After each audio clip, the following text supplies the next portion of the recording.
Bienvenidas y bienvenidos a este análisis profundo. Hoy nos metemos, nos metemos de lleno en un tema que tela.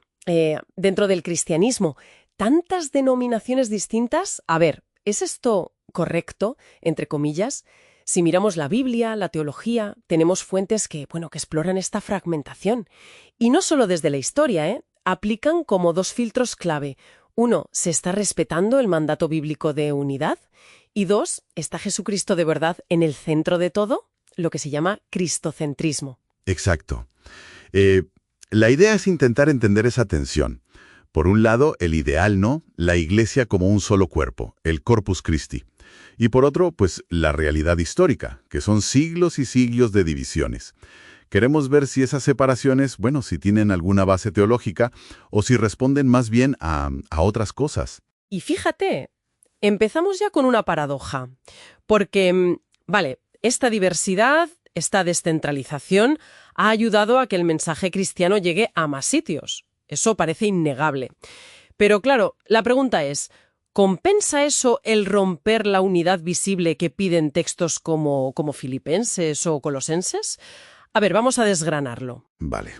Primero, si te parece, pongamos un poco de orden con los términos para saber de qué hablamos.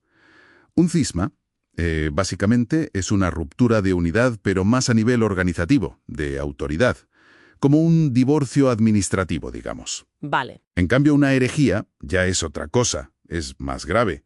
Es desviarse de una doctrina que se considera fundamental, esencial. Ajá. Y luego está el denominacionalismo, que es este fenómeno más moderno que, casi normaliza que haya tantas ramas distintas. Es que llama la atención, ¿verdad? Que el Nuevo Testamento insista tanto en la unidad.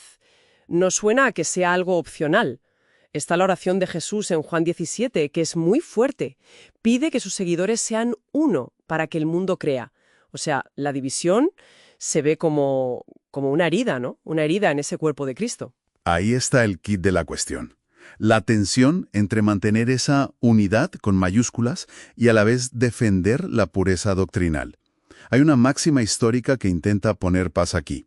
En lo esencial, unidad; en lo no esencial, libertad; en todo, caridad. Suena bien. Sí, pero claro, ¿qué es lo esencial? Se supone que son esas creencias centrales, la Trinidad, la encarnación de Jesús, su resurrección, lo que recogen los credos antiguos, como el de los apóstoles. Ya. Pero ahí es donde la historia nos dice, ojo, porque lo que se considera esencial ha variado. Has mencionado los credos, pero piensa en el filioque, esa disputa teológica sobre si el Espíritu Santo procede del Padre y también del Hijo. Cierto. Fue un factor en el gran cisma de 1054 entre Oriente y Occidente. Pero las fuentes dicen que ahí, pesaron muchísimo las luchas por el poder del Papa, factores políticos, geoestrategia. ¿Fue de verdad una defensa de lo esencial o fue más bien un cisma por poder y política? Es una pregunta clave. Todo apunta que fue una mezcla muy compleja, pero desde luego el componente de autoridad eclesial y político fue enorme, quizá más que el teológico puro y duro en ese caso. Si lo comparamos, por ejemplo, con la Reforma Protestante, en el siglo XVI, ahí el foco sí parece estar mucho más claro en la soteriología. Soteriología. Explícanos esa palabreja. Sí, es un término técnico, pero se refiere simplemente a la doctrina de la salvación, o sea, cómo nos salvamos. Las ideas centrales de la Reforma como sola fide, que la salvación es solo por fe, y sola escritura, que solo la Biblia es la autoridad final. Ajá. Los reformadores las defendieron como algo necesario para volver a la pureza del Evangelio. Argumentaban que se estaba defendiendo la obra única y suficiente de Cristo. Aquí, el cristocentrismo, poner a Cristo en el centro absoluto, es el argumento clave para justificar esa ruptura tan tremenda. Entendido.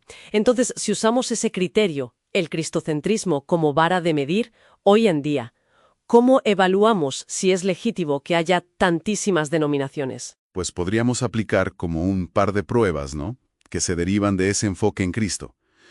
Primero, la prueba de pureza esencial.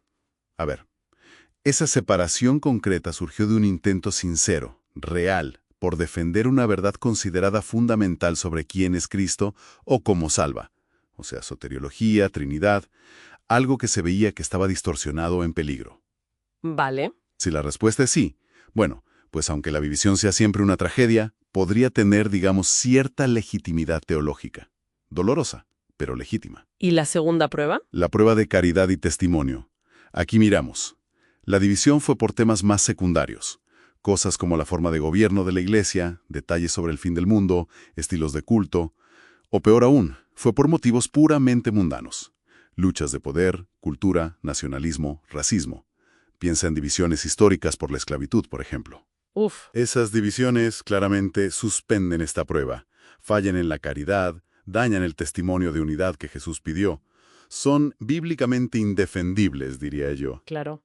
Eso sugiere que muchísimas divisiones posteriores a las grandes rupturas iniciales, las que quizás vinieron más por temas culturales, políticos locales o incluso por personalismos fuertes, lo tendrían difícil para pasar ese segundo filtro, ¿no? Si somos estrictos con la Biblia. Pues sí. Así que, respondiendo directamente a tu pregunta inicial, no, desde una perspectiva bíblica, no parece correcto que existan tantas denominaciones. En muchísimos casos, refleja un fracaso histórico, colectivo, en vivir ese mandato de unidad y de amor mutuo, sobre todo cuando las divisiones son por asuntos secundarios o por intereses que poco tienen que ver con la fe central. Con que, siendo justas y reconociendo la complejidad, sí podríamos decir que algunas divisiones muy fundamentales de la historia, esas que sí nacieron de una defensa a ultranza de aspectos nucleares sobre Cristo y la salvación, bueno, esas quizá podrían considerarse teológicamente defendibles. Siempre dolorosas, pero defendibles. Exacto. Y es importante no olvidar que, a pesar de todo el lío, sí hay una base doctrinal común importante. Esos credos antiguos de los que hablábamos. Eso permite hablar de una comunión real, aunque todavía incompleta. Y eso es lo que da sentido y motor a los esfuerzos ecuménicos como los del Consejo Mundial de Iglesias. Se busca tender puentes sobre lo esencial. La meta sigue siendo esa unidad. Y para terminar, una reflexión que nos dejan las fontes y que da que pensar, ¿eh?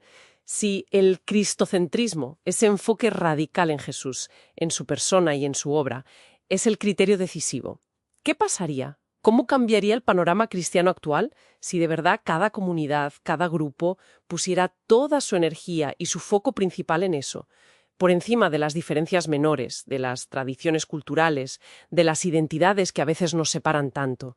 ¿Veríamos algo distinto?